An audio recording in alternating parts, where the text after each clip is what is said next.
La Bible me dit, dans le livre de Matthieu 17, verset 21, la Bible dit ceci: ce genre de démons sort que par le jeûne et la prière.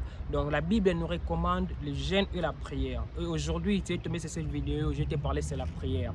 La raison pour laquelle Dieu m'a mandaté de te parler sur la prière.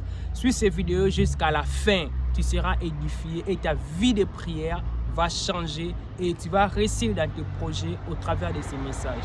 Je voudrais d'abord te dire pourquoi le diable combat la prière. Pourquoi le diable attaque les hommes qui prient beaucoup et pourquoi le diable combat la prière.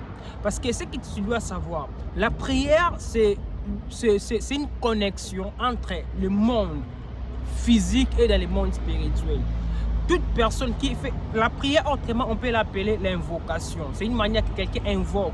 Et c'est de cette manière qu'on peut appeler la prière, comme une invocation. Donc, la personne est en train de se connecter à un autre monde. Dans le monde que tu vis, dans le monde sur la terre, donc tu te déconnectes de ce monde de la terre pour se connecter au monde de la divinité que tu implores. Et pour nous les enfants de Dieu, notre divinité que nous implorons, c'est Jésus-Christ de Nazareth, le Tout-Puissant. Et quand tu entres dans la prière, tu implores Jésus-Christ de Nazareth, tu pries. Et ta divinité, le Dieu que tu pries, va venir à ton secours au sujet de la chose que tu demandes. Et maintenant, le diable sait que devant Jésus-Christ de Nazareth, le diable n'a pas de la puissance, il n'a pas de l'autorité. Parce qu'il est écrit, tout genou fléchit lorsqu'on parle de Jésus-Christ. Donc cela veut dire que tout genou, quand on parle de Jésus-Christ, tout genou fléchit.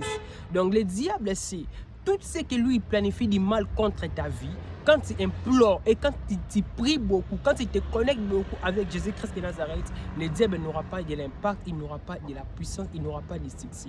La raison pour laquelle le diable fera de toutes les manières à combattre ta vie de prière. Ta vie de prière, c'est une priorité pour toi. J'aimerais dire à quelqu'un qui n'arrive plus à prier, qui n'arrive plus à gêner, le diable sait le pourquoi il te combat. Le diable sait le pourquoi il attaque ta vie de prière parce qu'il sait, c'est lui qui prie. C'est impossible de le détruire. C'est lui qui prie. C'est impossible d'amener sa vie dans l'instabilité. C'est lui qui prie. C'est impossible de détruire son travail. C'est lui qui prie. C'est impossible de détruire ses projets. Parce que la prière, c'est une protection pour toi. La prière, c'est une protection pour toi. La prière, c'est ta réussite. Ta première réussite dans tout ce que tu fais sur la terre, ça vient d'abord de la prière. Parce que la Bible me dit, en réalité, en l'homme, c'est l'esprit. Donc, cela veut dire, ce que nous recevons de la prière, c'est que toute chose que Dieu t'a donné au travers de la prière finira par avoir de l'efficacité et finira par se manifester dans la chair. Tu te demandes à Dieu parfois le travail, tu te demandes à Dieu parfois l'argent, tu te demandes à Dieu parfois la maison. Si Dieu te les donne, laisse-moi te dire, tôt ou tard, tu finiras par la voir dans le monde physique. Et le diable sait que s'il a des projets à détruire ton travail, détruire ta vie, et si tu as un nombre de prières, le diable ne peut rien faire face à toi.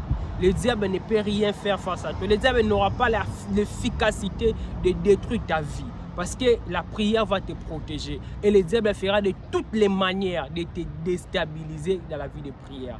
Ta vie de prière est combattue. Pourquoi? Ta vie de prière est combattue parce que le diable a besoin d'avoir l'accès facile dans ta vie.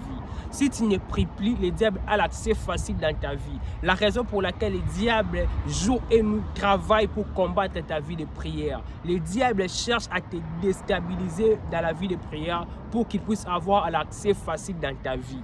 Mais Dieu m'a envoyé en ce moment que tu me suis pour déclarer et prier pour toi. Toi qui étais affaibli, tu n'arrivais plus à prier. Et tu vois, le diable a commencé à réussir ses projets. Parce que la seule manière que les ténèbres peuvent régner, c'est les ténèbres règnent dans l'absence de la lumière. Et Jésus-Christ est la lumière du monde. Quand la lumière n'est pas là, c'est les ténèbres qui brillent et c'est les ténèbres qui règnent. Quand la lumière n'est pas là. Et quand Jésus n'est pas là, c'est le diable qui règne. La raison pour laquelle le diable va combattre ta vie de prière, pour que tu vis dans la pauvreté, pour que tu vis dans la chasseresse, pour que tes projets ne marchent pas, pour que tu ne réussisses pas dans ce que tu fais. Le diable va combattre ta vie de prière dans toutes les manières pour que toi, tu ne réussisses pas dans ce que tu fais. Mais moi, je crois, au nom de Jésus-Christ de Nazareth, tout ce que le diable organise de mal contre ta vie n'aura pas d'impact. Aujourd'hui et maintenant même, je viens prier pour tous celui qui est affaibli, tous celui qui n'avait plus la force de la prière, tous celui qui n'avait plus la force de se relever et de prier. Que la puissance du Saint-Esprit entre dans ta vie maintenant et qu'il restaure ta vie de prière. Je déclare la restauration de ta vie de prière. Que Dieu, le Dieu Tout-Puissant, restaure ta vie de prière au nom de Jésus-Christ. Que le Dieu Tout-Puissant restaure ta vie de prière au nom de Jésus-Christ. Toi qui me suis en ces moments, je déclare que toute prière qu'on avait mis on avait mis sur toi pour que tu n'arrives, tu ne pries plus, pour que tu t'affaiblis à la prière. Je déclare et je proclame au nom de Jésus-Christ un nouveau manteau de la prière entre dans ta vie au nom de Jésus-Christ de Nazareth. Shalom et bye.